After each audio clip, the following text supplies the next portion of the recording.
Guys, we're back. Let's see some NBA action. We signed Mike Bibby and Eddie Curry to a contract, and Avery Bradley going to the Indiana Pacers. Of course, for Paul George and Tyler Hansbrough, he goes along with Jason Thompson and a 14th second round pick.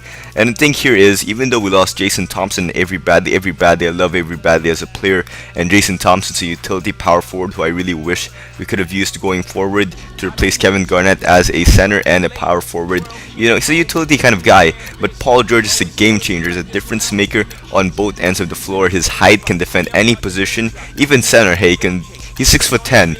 A 6'10" shooting guard, that's unheard of. He can basically defend power forwards and centers. That's unbelievable. So we definitely had to get Paul George. And when we saw that the offer was only for Jason Thompson, we had to take it. And there we took Paul George. And Tyler Hansbrough, we're not gonna have much use for him. We're already too deep at the front court, which is surprising because we are the Celtics.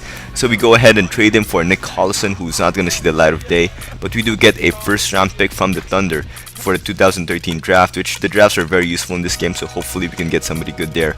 And Paul George will be starting, and James Harden is going to come off the bench as our sixth man. And hopefully next year he can compete for sixth man of the year, because James Harden is a very effective sixth man, as you can see over at the Thunder when he played for them. So James Harden, to get his kind of production as a sixth man, that's going to be unbelievably good for our team.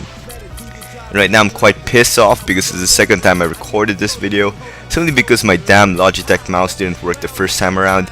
So I'm pretty annoyed right now. I actually beat up the mouse and I probably hurt my fists over that. But anyway, James Harden, look at that, look at those stats. He's a good outside shooter, he can handle the ball, he can do a lot of things off the bench. So it's incredible to have James Harden as our sixth man. That should definitely make our team a very good team. Even our second unit should be doing well with James Harden. And right now, Rajon Rondo is the kind of guy we want to be scoring. We've improved his jump shooting, his outside scoring, and his inside game. Well, actually didn't improve his inside game, but you know, Rondo already has a good inside game, so we're going to make Rajon Rondo our first option scorer, and Paul Pierce, of course, the truth, going at second option. And tough choice between Paul George and James Harden, so we decided to leave that as default for the CPU to decide who's going to go as a third option, and for us as well when we play the game. And our shot selection, nothing really changed much in the offensive end.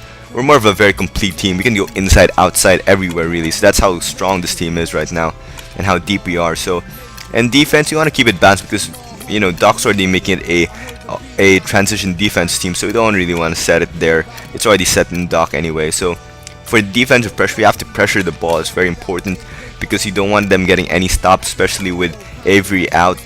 With Avery out right now, we definitely have to get those defensive rebounds and play very good defense. So we have to keep them from getting any rebounds, even especially now that we don't get any offensive rebounds because of Doc's playing style. So anyway, over the points per game, Paul Pierce is number 28. Not too bad saying that he's our second scorer anyway. Rondo, I don't really know where he is, but 28 seems to be like the magic number for us. Because right now, even Roy Hibbert, number 28 at the rebounding list. And at the assist, Rondo number 2, that's probably because he's taken a reduced role on the offense to score more for us. And you can see that when he scores a lot, he also has less assists. That's normal, simply because when he's gonna drive to the hoop, he doesn't get as much looks to go and pass out to his teammates. It's actually third in total. It's actually third in total assists, and oddly enough, he actually has less assists than Drew Holiday, but Drew Holiday massively overrated in this game anyway. And let's go over to the rookie report, and we can see Michael Kidd-Gilchrist not doing too bad, number 8 in scoring.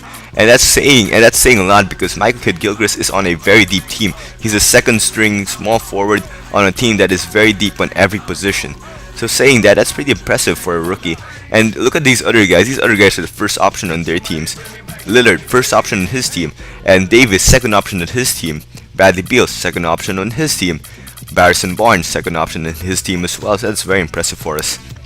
Rondo, third on the MVP voting list. That's quite impressive.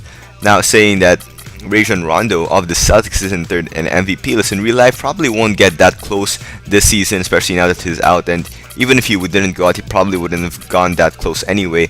But in this game, he should be number 1 because we're doing very well.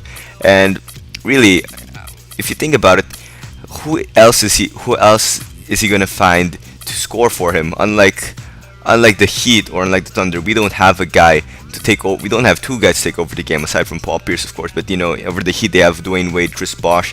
Thunder has Kevin Durant, Russell Westbrook, and Serge Ibaka. And Leandro Barbosa, 10 points per game off the bench in that very nice Indiana Pacers jersey. I really like the color scheme. And 6th man of the year, surprisingly no Harden, probably because of stats we'll show later. And surprise, surprise, Josh Smith is in the running for Defensive Player of the Year. Should be Howard, but you know, what can you do with 2K?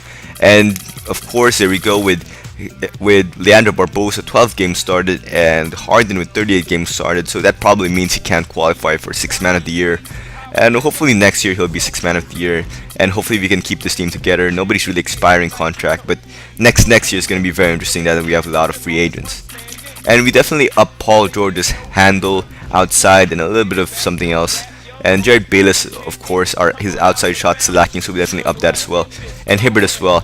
Developmental drills were very helpful for us, but I kind of got lazy going to the end with the developmental drills, simply because you know there were a lot of pain to do, especially at how hard they were in Associated. And they're ridiculously difficult in Associated, not compared to my player. You don't get any bonuses for going second. If you are getting silver, you always have to get gold. So that was tough, and I got lazy, and I didn't improve the team as much as I should have. But anyway, we're deep in all positions. So hopefully all ends well, right? Then next year we'll definitely go back into doing developmental just religiously. And we're first in the Atlantic Division, and look at those. We have 4 teams that made the playoffs. 4 teams in the Eastern Conference from the Atlantic Division that made the playoffs. That tells you how strong our division was. And everybody else, look at everybody else. They only have 1 team in each division aside from the Clippers division, which they have 2 teams. The Lakers, of course, and the Clippers, who make the playoffs. And look how deep the Atlantic Division is. You have 2 Atlantic Division teams in the top of the conference. We're 51-27, and we're doing very well. And you can see right now how competitive 2K simulation is. Everybody's actually doing well, and we're 51-27 near the end of the season. We're 4 games away from the end of the season. That's incredible because of the simulation. That's pretty weird, actually. And look how competitive the Western Conference is. They have only 3 teams that are clinched for the playoffs. That's how deep they are. And that's probably because of 2K's weird simulation again. And I'm surprised. I'm not really surprised by most of them. They're actually decent. The Grizzlies, of course, still have Rudy Gay, so that's one thing.